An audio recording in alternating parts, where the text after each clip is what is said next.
Hello everyone! In today's video, I'm going to show you a few different techniques to clarify coffee. I began this experiment in hopes of making a perfectly clear espresso martini, and if you haven't seen that video, please give it a look with the link below.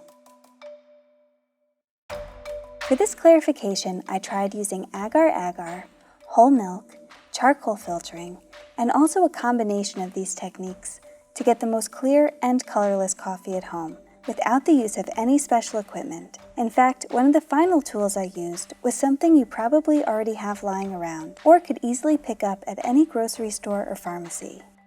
Before we dive in, if you're new here and you like these sorts of videos, please subscribe below and hit the like button to get this video seen more. Most of these techniques will work to give you clear coffee. However, there will always be some pigment left. I think there's a big misconception when we talk about clarifying cocktails to mean that they need to be colorless, which is not the case. Clarifying something means it is transparent and without cloudiness. And I know what you're thinking. Why do this? Well, I love a fun, challenging experiment, and honestly, because it's pretty satisfying to see something as dark as coffee transformed into something that resembles water, while still retaining some of its original flavors. The first technique I used was clarifying using Agar Agar. I've used this method before in my Serendipity video, where I made clarified passion fruit juice.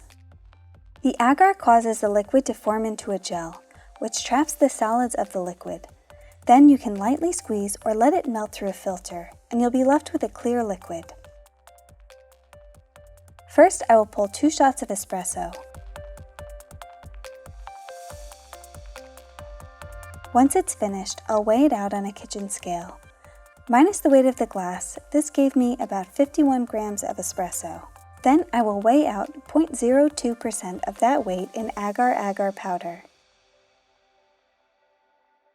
I'll add the Agar Agar to a pot with a small amount of water.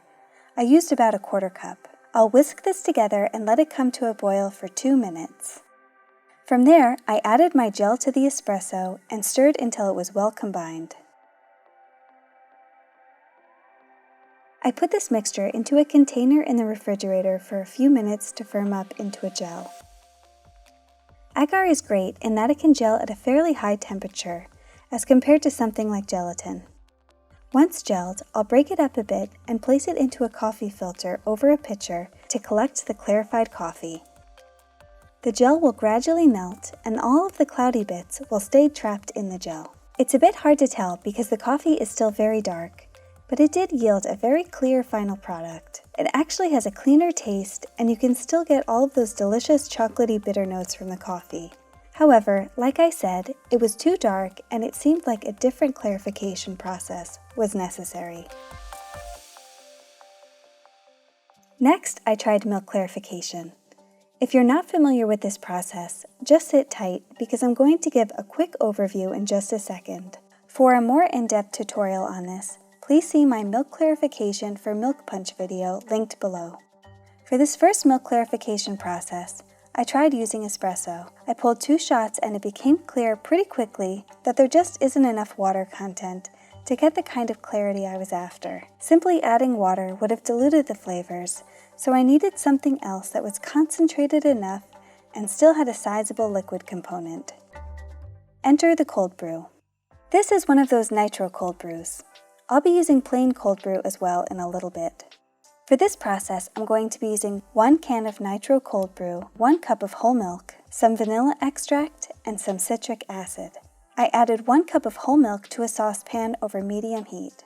Once it starts to get steamy, I'll begin whisking to keep the milk from scalding. Once it starts to boil, I'll turn off the heat and add a pinch of citric acid to break the curds from the whey. Citric acid is a great alternative to using lemon or lime juice because it has a very neutral taste. It won't add any flavor to the finished product, but just a pinch is enough to break the curds from the whey. Then I'll add in my can of cold brew. And finally, 1 teaspoon of vanilla extract. I'm adding the vanilla extract to add a bit more tannin and flavor to the final product, since the curds will strip away a lot of the flavor. I whisked all of this together and then let it cool to room temperature. I like to transfer this to a measuring glass or something that has a spout to make it easier to pour slowly. I poured this through a 200 micron nut milk bag. The first pour is going to run pretty murky as the milk curds need to settle in the bottom of the bag. Then I swapped out my bowl, poured it back into the glass, and continued to cycle through until the coffee mixture came out clear. Always be sure to pour the liquid slowly as to not jostle the curds too much. Otherwise, you'll break them up and increase the cloudiness and slow the clarification process. As you can tell, the milk clarification did a much better job of removing pigment from the coffee, but the final product was still quite dark and somewhat cloudy. Once I could tell that this was as clear as it was going to get, I turned to the next method. Activated charcoal. The activated charcoal filter will absorb any impurities in the liquid, including pigment, and some of the more volatile chemical compounds, leaving a clear water-like liquid. Instead of starting from scratch, I used the milk clarified nitrous cold brew and added 2 capsules of activated charcoal to it, then stirred to combine. This only needs to sit for 5 minutes for the activated charcoal to work its magic, but I let mine sit out for a while longer. And if you look closely at the top, you could see some clear coffee sitting just at the surface. I was really excited to see if this was actually going to work. After the mixture has sat for a while, I stacked 2 coffee filters to extract the coffee from the charcoal. Unfortunately, the filters I had just weren't fine enough. I stacked a couple more and poured it in slowly, but still no luck. I even tried a different kind of paper filter with no luck. So if you plan on trying this method, I'd recommend getting a super fine filter. Because I am extremely stubborn, I refused to give up on this experiment and pulled out something I never really thought about using, a Brita water filter. I saw a video a while ago where someone poured Pepsi through a Brita water pitcher and the soda came out looking much clearer, so I figured why not give it a shot.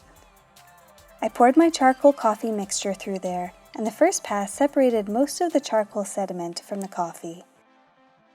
It was still very gray and cloudy. I passed through again, and it got even clearer. The inside of the Brita started to look pretty muddy from all the charcoal, so it appeared to be leaving the sediment behind, which was great, but also kind of disgusting, so I definitely wiped this out before my next pass.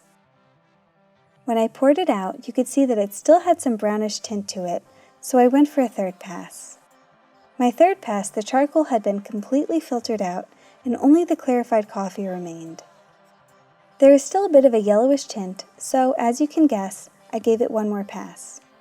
I removed some of the darker tints, though some of the yellow remained, but for my purposes, I was pretty pleased with the outcome. This was my first successful attempt at clarifying and removing the color from coffee. It's pretty stunning to see the contrast between a normal cup of coffee and this. But to be honest, the charcoal did remove a lot of the taste from the coffee, so I wanted to try one last round in a Brita with just milk clarified coffee and no activated charcoal to see if that helped retain some of the flavor. I couldn't find the same nitro cold brew as the last time, so I used this plain Starbucks cold brew, which was much easier to clarify than the nitro, even though it didn't taste as strong. I repeated the entire process of the milk clarification, and once it was clarified, I poured it through the Brita again. After passing it through the Brita filter twice, I was left with a very similar color to the charcoal clarified one, but with a bit more flavor. I also found that it's beneficial to rinse the Brita filter between passes. This whole process would definitely benefit from starting with a brand new filter as well. And here we are, the clearest coffee that I could make at home, without any scientific equipment. And it made for an excellent clear and colorless espresso martini, which, again, if you haven't seen the video of, please check out the link below.